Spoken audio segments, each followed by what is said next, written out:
নমস্কার বন্ধুরা, এসকেআর online YouTube চ্যানেলে তোমাদের প্রত্যেককে স্বাগত। এই ভিডিওটা অত্যন্ত গুরুত্বপূর্ণ।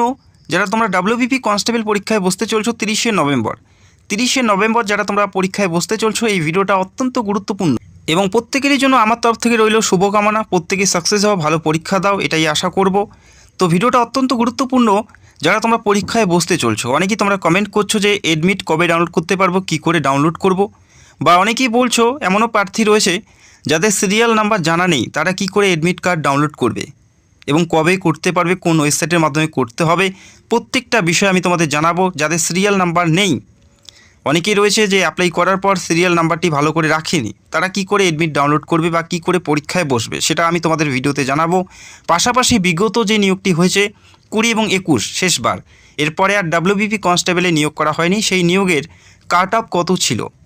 যেহেতু এই বছর একটিমাত্র পরীক্ষা, এই বছরের জন্য এই একটি পরীক্ষার ক্ষেত্রে সেফ স্কোর কত থাকবে, কত হলে সেফ জোনে থাকবে বা কাট অফ কেমন যেতে পারে, সেটা তোমরা এই ভিডিও দেখলেই বুঝতে পারবে। তো যারা পরীক্ষায় বসতে চলছো, যে সমস্ত প্রশ্নগুলো তোমাদের রয়েছে প্রত্যেকটা বিষয় তোমরা জানতে পারবে। পাশাপাশি মাঠ কী থাকবে এবং পরীক্ষা কোন বিষয়ে হবে, পরীক্ষার বিষয়গুলো একটু দেখে নেব শেষ মুহূর্তে গিয়ে, ঠিক আছে। তো আজকের ভিডিও অত্যন্ত গুরুত্বপূর্ণ। পাশাপাশি যারা প্রিপারেশন নিচ্ছ, তো হাতে বেশি একটা সময় নেই, তোমাদের এখন বর্তমানে মক টেস্ট এবং পাশাপাশি প্র্যাকটিস সেটগুলো ফলো করতে হবে। তো এই বছরের জন্য যে সমস্ত প্র্যাকটিস সেটগুলো বেস্ট, প্রত্যেকটা লিঙ্ক তোমরা ভিডিও নিচে পেয়ে যাবে, সরাসরি তোমরা ফ্লিপকার্ট থেকে অর্ডার করতে পারো। এই মুহূর্তে দেখে নিচ্ছি ভ্যাকেন্সিসটা আমরা ক্যাটাগরি ওয়াইজ দেখে নিচ্ছি। তো ভ্যাকেন্সিসটা আমরা প্রথমে দেখে নিচ্ছি। দেখো, যেখানে টোটাল ভ্যাকেন্সিস 11,749টি, একটা বড় সংখ্যায় নিয়োগ করা হচ্ছে। তার মধ্যে 8,212টি মেলদের এবং ফিমেলদের রয়েছে 3,537টি, একটা বড় সংখ্যায় নিয়োগ করা হচ্ছে। তবে এখানে 8,000-এর কাছাকাছি শূন্যপদ থাকছে যারা সিভিক, যারা এনভিএফ, যারা এসজি, হোমগার্ড, তাদের জন্যই 8,000 থাকছে। বাকিদের যারা ফ্রেশার, যারা নতুন বা যারা আমাদের মতো প্রথমবার পরীক্ষা দিয়ে চাকরি পেতে চাও, তাদের জন্য ভ্যাকেন্সিস মাত্র 3,120টি। বোঝা গেল অনেক কম ভ্যাকেন্সিস। 2020 এবং 21-এর তুলনামূলকভাবে অনেকটা ভ্যাকেন্সিস কম। বেশিরভাগ ভ্যাকেন্সিসে দেওয়া হয়েছে রিজার্ভেশনে, সিভিকদের দেওয়া হয়েছে, এনভিএফদের দেওয়া হয়েছে, এসজিদের দেওয়া হয়েছে। অর্থাৎ যারা ফ্রেশার তাদের ভ্যাকেন্সিস অনেকটাই কম। সেক্ষেত্রে এই বছর কিন্তু কম্পিটিশন অনেকটাই হাই থাকবে, ভ্যাকেন্সিস অনেক বেশি, তবে ফ্রেশারদের ভ্যাকেন্সিস অনেক কম। বোঝা গেল, যেখানে দেখতে পাচ্ছ ইউআর অর্থাৎ আনরিজার্ভদের ক্ষেত্রে মেলদের 840টি মাত্র শূন্যপদ, ফিমেলদের 360টি, যেখানে টোটাল 1200টি শূন্যপদ ইউআরদের ক্ষেত্রে। এসসি কাস্টের ক্ষেত্রে দেখো, ছেলেদের 672 এবং মেয়েদের 288, যেখানে 960টি মোট শূন্যপদ এসসি কাস্টের ক্ষেত্রে। এবং এসটি কাস্টের ক্ষেত্রে দেখো 168টি মেলদের এবং 72টি ফিমেলের, যেখানে 240টি মোট শূন্যপদ। পাশাপাশি ওবিসি এ এবং বি, যেখানে মেলদের 252টি করে শূন্যপদ এবং ফিমেলের রয়েছে 108টি করে শূন্যপদ, যেখানে 360টি শূন্যপদ থাকছে ওবিসি এ এবং ওবিসি বির ক্ষেত্রে। যেখানে অল ওভার 11,749টি শূন্যপদের মধ্যে 3,120টি শূন্যপদ রয়েছে ফ্রেশারদের জন্য, তোমাদের জন্য। বাকি 8,000 প্লাস শূন্যপদ থাকছে সিভিকদের জন্য। তো বুঝতেই পারছো, শুধুমাত্র 3,000 শূন্যপদের জন্য তোমাদের লড়াই করতে হবে। তো বুঝতেই পারছো কম্পিটিশন অনেকটাই হাই থাকবে, ভ্যাকেন্সিস অনেক বেশি অল ওভার। তবে যারা ফ্রেশার তাদের ক্ষেত্রে কিন্তু ভ্যাকেন্সিস অনেকটাই কম আগের বছরের তুলনামূলকভাবে। যেহেতু একটি মাত্র পরীক্ষা দিতে হচ্ছে 85 নম্বরে, সেই পরীক্ষার কাট অফ কত যেতে পারে ভিডিওটি দেখলেই তোমরা বুঝতে পারবে। কেননা আগের যে নিয়োগটি হয়েছে সেই নিয়োগের কাট অফটা আমরা পুরো দেখে নেব। তো ভিডিওটি দেখতে থাকো, প্রত্যেকটা বিষয় আমি ক্লিয়ার করে দেবো ভিডিওতে। পরীক্ষার তারিখ 30শে নভেম্বর 2025, পরীক্ষার তারিখ 30শে নভেম্বর 2025 তারিখে পরীক্ষা হবে এবং এডমিট কার্ড সম্ভবত 20/11/2025 থেকে তোমরা ডাউনলোড করতে পারবে। 20 তারিখ থেকে এডমিট কার্ড ডাউনলোড করতে পারবে। এদের যে অফিসিয়াল সাইট www.police.gov.in অথবা পিআরবির অফিসিয়াল সাইটে গিয়ে তোমাদের এডমিট কার্ড ডাউনলোড করতে হবে, ঠিক আছে। এই দুটি ওয়েবসাইটের মাধ্যমে তোমরা এডমিট কার্ড ডাউনলোড করতে পারবে পরীক্ষার 10 দিন আগে, ঠিক আছে। এবং এডমিট ডাউনলোড করার জন্য অবশ্যই তোমাদের অ্যাপ্লাই করার সময় যেটা অ্যাপ্লিকেশন নাম্বার পেয়েছো, সেই অ্যাপ্লিকেশন নাম্বার এবং তোমাদের date of birth DD YY এই ফরম্যাটে তোমাদের ফিল করে সাবমিট করলেই তোমরা এডমিট ডাউনলোড করতে পারবে। এবং সেখান থেকে তোমরা জানতে পারবে কোন ভেন্যুতে তোমাদের পরীক্ষা হবে, পরীক্ষার ডেট, টাইম, প্রত্যেকটা বিষয় তোমাদের সেখান থেকে জানানো হবে যখন তোমরা এডমিট কার্ডটা ডাউনলোড করতে পারবে। এবং অনেকেই রয়েছো এবং অনেকেই তোমরা কমেন্ট করছো যে অ্যাপ্লিকেশন ফর্ম হারিয়ে গেছে বা অ্যাপ্লাই করার পর অ্যাপ্লিকেশন নাম্বার মনে নেই বা নোট করে রাখেনি, তারা কি করে অ্যাপ্লিকেশন নাম্বার পাবে বা কী করে তারা অ্যাডমিট কার্ড ডাউনলোড করে পরীক্ষায় বসতে পারবে সেটাও আমি তোমাদের জানাবো। তো ভিডিওটি একটি লাইক করে দেবে এবং চ্যানেলটি নতুন হলে চ্যানেলটিকে সাবস্ক্রাইব করে রাখবে এবং তোমরা কোন জেলা থেকে ভিডিও দেখছো অবশ্যই কমেন্ট করে জানাবে। দেখো, অ্যাপ্লিকেশন নাম্বার ছাড়া তোমরা অ্যাডমিট কার্ড ডাউনলোড করতে পারবে না।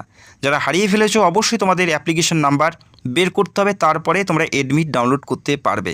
তো কী করে করবে সেটা আমি তোমাদের দেখিয়ে দিচ্ছি।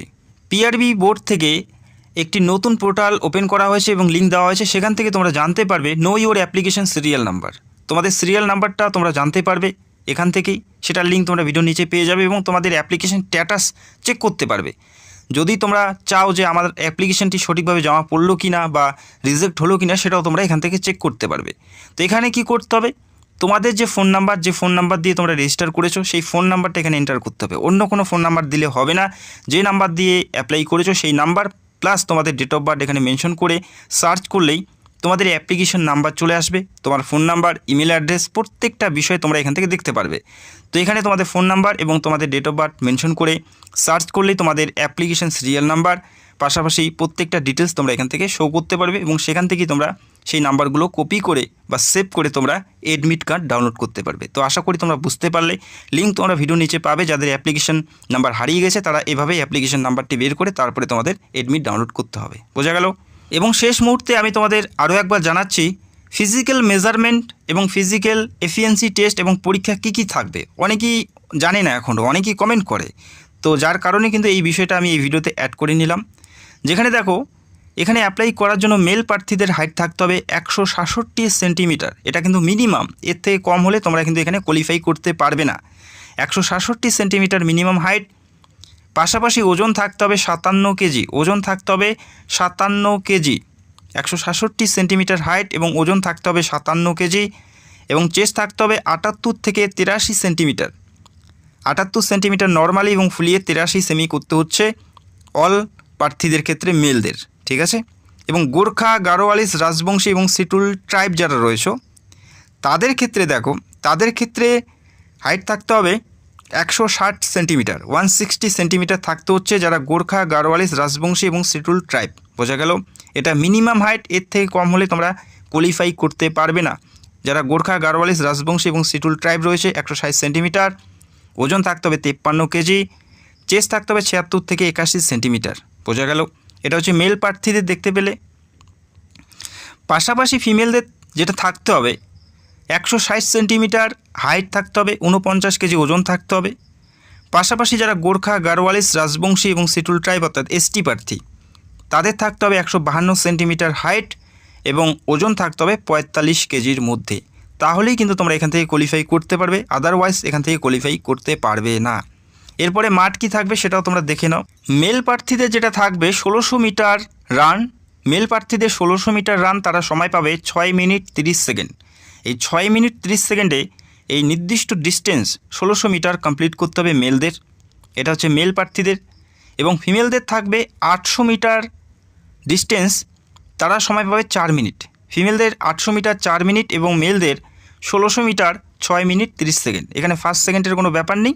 এই নির্দিষ্ট সময়ের মধ্যে ডিস্টেন্সটা কমপ্লিট করলেই, ক্লিয়ার করলেই তোমরা কোয়ালিফাই করতে পারবে। ঠিক আছে?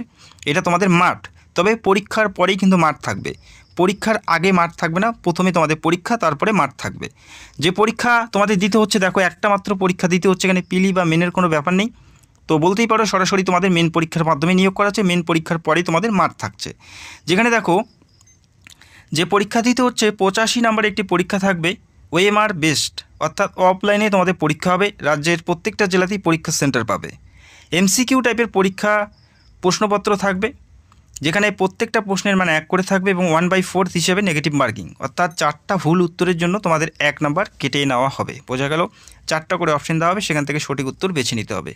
Question paper will be set in 2 language, যেখানে বেঙ্গলি এবং নেপালি ভাষাতে প্রশ্নপত্র তোমরা পাবে। বেঙ্গলি এবং নেপালি ভাষাতে প্রশ্নপত্র পাবে। এই রাজ্যের প্রত্যেকটা জেলাতেই তোমরা পরীক্ষা সেন্টার পাবে। বোঝা গেল? পরীক্ষা সেন্টার প্রত্যেকটা জেলাতেই থাকছে। এবং যে বিষয়বস্তুর উপর পরীক্ষা হবে সেটাও তোমরা দেখে নাও। জেনারেল অ্যাওয়ারনেস এবং জেনারেল নলেজ থেকে 25টি প্রশ্ন 25 নম্বর, ইংলিশ থেকে 10 নম্বর, ম্যাথ থেকে 25 নম্বর, রিজনিং থেকে থাকবে 25 নম্বর। এই কয়টি বিষয়ের উপর পরীক্ষা থাকবে। 85টি প্রশ্ন 85 নম্বরের পরীক্ষা তোমাদের দিতে হবে। এবং এই পরীক্ষা যে সকল প্রার্থী পাশ করবে তারা সরাসরি মাঠে ডাক পাবে। মাঠ কোয়ালিফাই করার পর থাকবে ইন্টারভিউ। বোঝা গেল? তো এই ভিত্তিতে তোমাদের নিয়োগ করা হচ্ছে। আর অবশ্যই আর কি বলা আছে আমি তোমাদের জানাচ্ছি। যেখানে 15 নম্বরের ইন্টারভিউ থাকবে সেখানে অবশ্যই ability to speak, read and right in Bengali or Nepali, অর্থাৎ বাংলায় বলতে, পড়তে এবং লিখতে জানতে হবে। ঠিক আছে, ইন্টারভিউ অবশ্যই তোমাদের এটা চেক আউট করা হবে। বোঝা গেল? বাংলায় বলতে, পড়তে, লিখতে জানতে হবে। এখানে 15 নম্বর থাকবে। এরপরে থাকবে ভেরিফিকেশান, ডকুমেন্ট ভেরিফিকেশান এবং ভেরিফিকেশান অফ ক্যারেক্টার। এরপরে মেডিকেল টেস্ট, মেডিকেল এক্সামিনেশান, এই কয়টি ধাপ তোমাদের থাকবে। তারপরে ট্রেনিং থাকবে। ঠিক আছে, এভাবে তোমাদের সিলেক্টেড করা হচ্ছে। এরপরে আমি তোমাদের জানাচ্ছি যে বিগত যে নিয়োগটি হয়েছে 2020 এবং 21 সেখানে কাট অফ কত ছিল। এটা দেখলেই তোমরা বুঝতে পারবে এই বছরের কম্পিটিশন কেমন হবে বা কাট অফ কত আসতে পারে। ডাব্লিউবি কনস্টেবল রিক্রুটমেন্ট 2020 এবং 21, এই 2020-21 পর ডাব্লিউবিপি কনস্টেবল এবং লেডি কনস্টেবল ভ্যাকেন্সিস বের হয়নি। শুধুমাত্র কনস্টেবল, লেডি কনস্টেবলের ভ্যাকেন্সিস বেরিয়েছে, তবে মেল ফিমেলের কোনো ভ্যাকেন্সিস বের হয়নি। যেখানে 7440টি মেলের ভ্যাকেন্সিস এবং 1192টি ফিমেলের ভ্যাকেন্সিস ছিল। এই বছরে তুলনামূলকভাবে অনেক বেশি ভ্যাকেন্সিস ছিল। যেখানে পিলি পরীক্ষা ছিল, তবে এই বছর পিলি পরীক্ষা তোমরা দেখতে পাচ্ছ না এই নিয়োগের ক্ষেত্রে। ইউআরের ক্ষেত্রে দেখো 100-র মধ্যে কাট অফ ছিল 41.25 পিলি পরীক্ষার, এবং মেন পরীক্ষার কাট অফ ছিল আউট অফ 85, 85-র মধ্যে কাট অফ ছিল 42.50। এটা হচ্ছে মেন পরীক্ষার, যেখানে 85-র মধ্যে ছিল, এবং ফাইনাল মেরিট ছিল 58.75 অর্থাৎ 75। ঠিক আছে, এসসির ক্ষেত্রে ছিল দেখো 100-র মধ্যে 30.50 এবং 85-র মধ্যে মেন এক্সামের কাট অফ ছিল 37.75 এবং ফাইনাল কাট অফ ছিল 54.25। ঠিক আছে, এবং এসটি প্রার্থীদের দেখো, এসটি প্রার্থীদের ছিল আউট অফ 100-র মধ্যে 24.50 এবং মেন এক্সামের কাট অফ ছিল 31.75 এবং ফাইনাল যে কাট অফ ছিল সেটা ছিল 46.85। এবং ওবিসি এর ক্ষেত্রে দেখো, ওবিসি এর ক্ষেত্রে 30.75 ছিল 100-র মধ্যে কাট অফ, এবং 85-র মধ্যে কাট অফ ছিল 36.25 এবং ফাইনাল কাট অফ ছিল 52.92। এবং ওবিসি বির ক্ষেত্রে দেখো 37.25 ছিল পিলি পরীক্ষার, এবং মেন পরীক্ষার 40.50 এবং ফাইনাল মেরিট ছিল 57.25। এটা হচ্ছে ফাইনাল কাট অফ। বোঝা গেল? এটা তোমরা দেখতে পেলে 20-21-এর যে নিয়োগটি হয়েছে সেই নিয়োগের কাট অফগুলো, যেখানে আউট অফ 85-এর যে কাট অফগুলো তোমরা দেখতে পাচ্ছ। ইউআরের ছিল 42.50। ঠিক আছে, তো সেই বছর ভ্যাকেন্সিজ অনেকটাই বেশি ছিল তুলনামূলকভাবে, তবে এই বছরে অ্যাপ্লিকেশনের সংখ্যা অনেকটাই বেশি, 10 লাখের কাছাকাছি অ্যাপ্লিকেশনের সংখ্যা দাঁড়িয়েছে এই বছরের ক্ষেত্রে। তবে প্রার্থী বাছাইয়ের জন্য শুধুমাত্র এই মেন পরীক্ষার মাধ্যমে প্রার্থী বাছাই হচ্ছে। এর আগে যে সমস্ত নিয়োগগুলো হয়েছে পিলি পরীক্ষার মাধ্যমে প্রার্থী বাছাই হয়েছিল, তারপরে মাঠের মাধ্যমে প্রার্থী বাছাই হয়েছিল। তবে প্রথমে যেহেতু মেন পরীক্ষা হচ্ছে, প্রার্থী বাছাই শুধুমাত্র সেই পরীক্ষার মাধ্যমেই হচ্ছে।